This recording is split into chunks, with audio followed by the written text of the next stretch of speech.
This is the first footage of The Exorcist that I ever saw. I was around 9 years old and my father was watching it on TV one summer afternoon. I asked what it was and he replied, "Something you can't watch." I wondered why, since all I was looking at was a man running track while another man seemed to be spying on him while he was reading his newspaper. I stood there confused until my father told me, "It's the real version of that movie you watched with your friends." Not impressed, huh? Well, how about if I make the film break?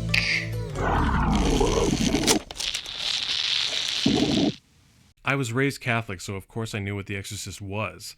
It was the forbidden movie. I'd seen the cover box at my video store 1,000 times, but there was no way my parents would ever let me watch it. It took me years of pestering, but my parents finally allowed my sister and I to watch it when I was around 12. In the years since, as with all of my favorite films, I have become hopelessly obsessed with it.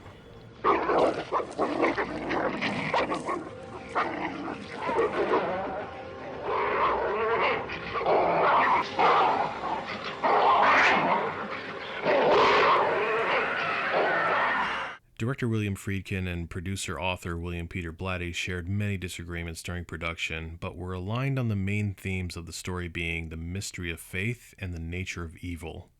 Evil, as it pertains to this film, is a thorn in our characters' sides, always present and ready to consume them when they're defenseless and ready to fall into despair.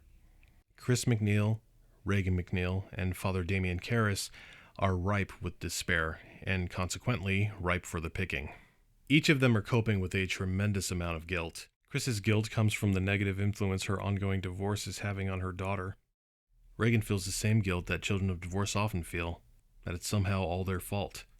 Karras, who is already dealing with his lapse in faith, is simultaneously experiencing tremendous guilt due to his being unable to provide the necessary care his mother requires at her advanced age, which unfortunately places her in a psychiatric hospital after a manic episode.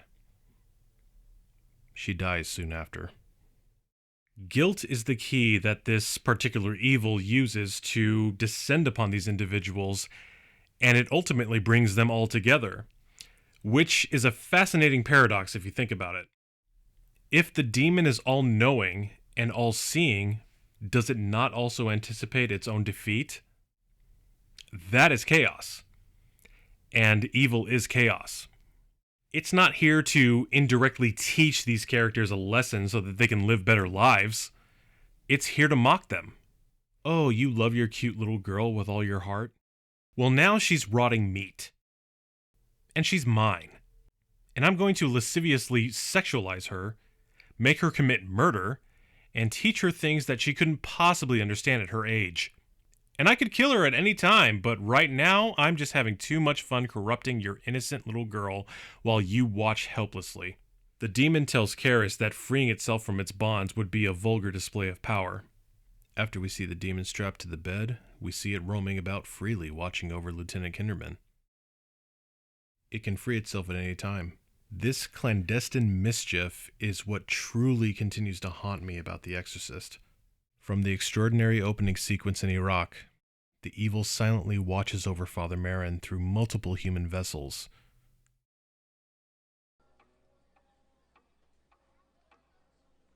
It manipulates the environment around him, and at times even goes as far as to threaten him directly.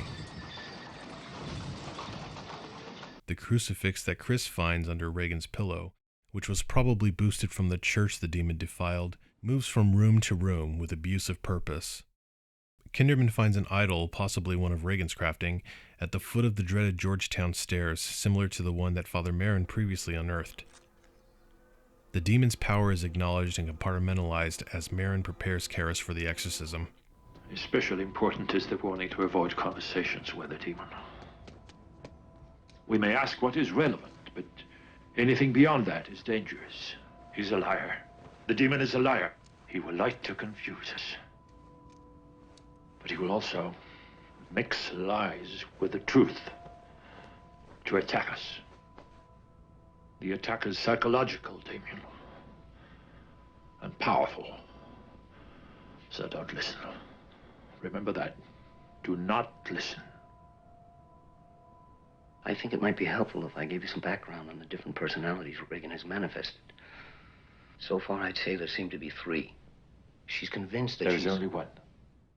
As powerful as it has proven itself to be, the demon did not anticipate Father Karras's restored faith. Not necessarily in his religion, or even his God, but in himself and his ability to save this child, effectively becoming his own kind of martyr.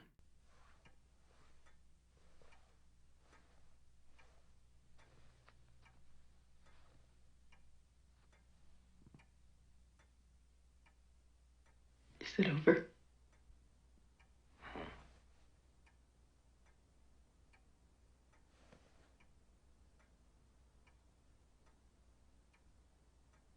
Is she gonna die?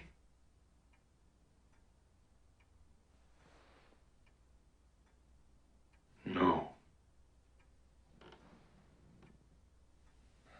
The mystery of faith in action. Friedkin and Blatty tapped into something significant that continues to inspire, shock, horrify, and challenge audiences as it did on its first release. It's truly a great film.